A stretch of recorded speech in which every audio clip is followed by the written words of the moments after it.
इस देश के हिंदुओं को उल्लू बनाया गया है और बरसों बरस से बनाया जा रहा है।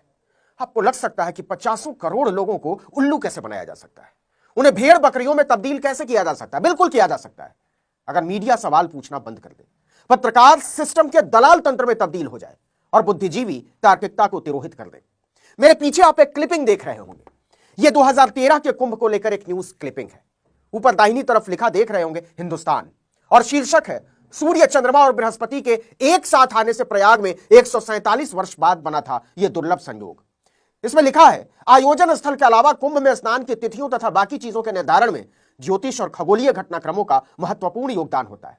साल 2013 में प्रयाग कुंभ के दौरान साधु संत और करोड़ों आस्थावान श्रद्धालु एक ऐसी घड़ी के साक्षी बने जिसका ग्रह संयोग 147 साल बाद बन रहा है।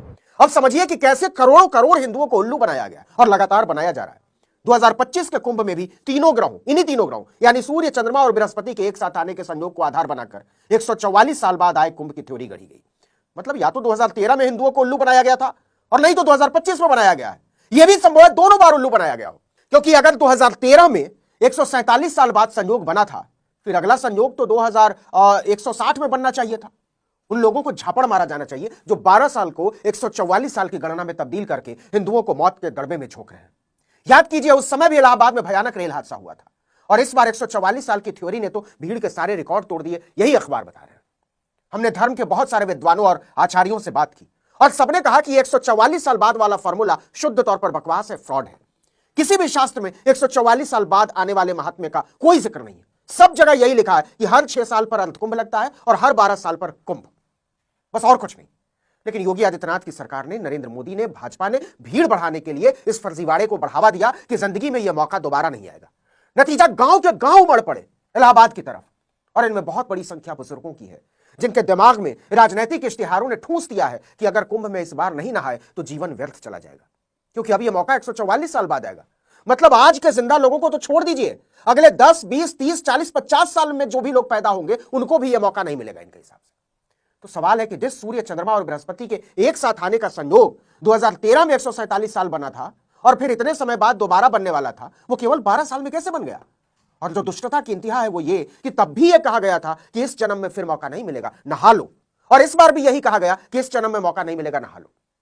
जो इस देश का दुर्भाग्य है वो ये कि न तब किसी पत्रकार या मीडिया घराने ने पूछा कि इस गणना का वैज्ञानिक आधार क्या है, और न इस बार किसी पत्रकार ने पूछा कि किस आधार पर बोल रहे हो, बल्कि सारे अखबार, टीवी चैनल और मीडिया घराने इसी को ले उड़े।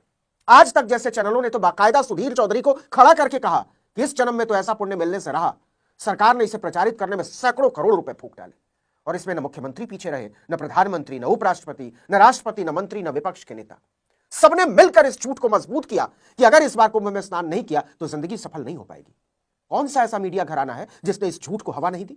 सरकार दांत निपोड़कर हंसते हुए पत्रकारों के सामने आंकड़े उछालती, 5 करोड़, 10 करोड़, 20 करोड़, 40 करोड़, और पत्रकार उसे छाती से लगाकर हुकूमत की पैरों में गुलाटियां मारने लगते।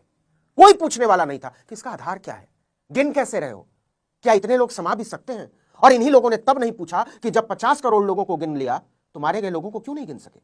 देखिए कि प्रचारित किया गया कि इस महाकुंभ में ग्रहों की दुर्लभ स्थिति समुद्र मंथन के समय जैसी बन रही है, मतलब सुर असुर संग्राम की तरह।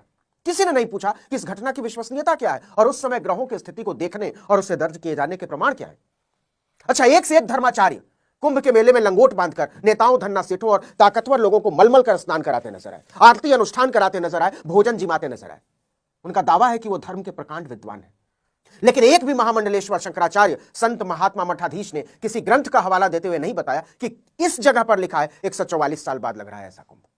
अब या तो ये सारे के सारे अनपढ़ जाहिल गंवार हैं जिन्हें खुद ही कुछ नहीं पता, और नहीं तो ये महाशातिर, धूर्त और पाखंडी हैं। इन सबों को पता था कि हिंदू समाज को आसानी से उल्लू बनाकर धर्म के बाजार में अपनी आध्यात्मिक, वैज्ञानिक, तार्किक दरिद्रता पर लोगों का सम्मान अर्जित किया जा सकता है।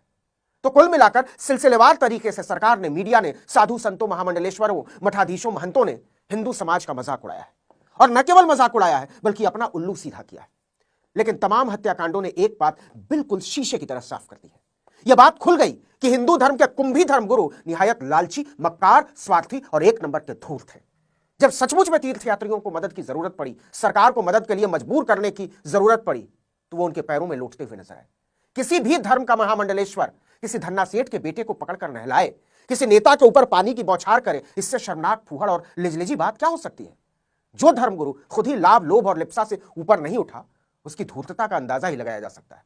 144 साल बाद लगने वाले कुंभ पर घालमेल ने ऐसे तमाम लोगों के चेहरे से नकाब नोच लिया है। लेकिन सबसे ज्यादा गंदी भूमिका मीडिया और पत्रकारों की रही है, जिनका काम था सत्य को सामने रखना। वो खुद ही पाखंडियों, धूर्तों और मक्कारों के गैंग में पत्तल चाट रहे थे। इसलिए इस वीडियो के अंत में हम आपसे अनुरोध करते हैं कि ऐसी धूर्तता और ऐसे धूर्तों से सावधान रहिए।